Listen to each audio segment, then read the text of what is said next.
В эти тяжелые, непростые дни, когда наше государство оказалось фактически без энергоснабжения, а 10-11 часов в дневное время суток отсутствие света, это фактически означает парализованное государство. Я обратился к руководству Российской Федерации по оказанию помощи в виде перетока электроэнергии из Российской Федерации. И я был проинформирован о том, что высшим руководством Российской Федерации принято решение поддержать народ Абхазии и помочь в этой сложной ситуации. В этот момент, наверное, я был самый счастливый человек в этой стране.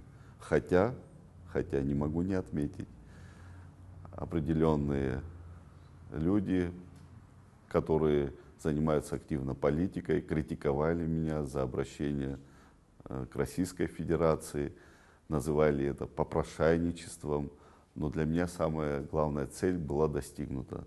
Нашим людям стало комфортнее реализовывать себя, жить.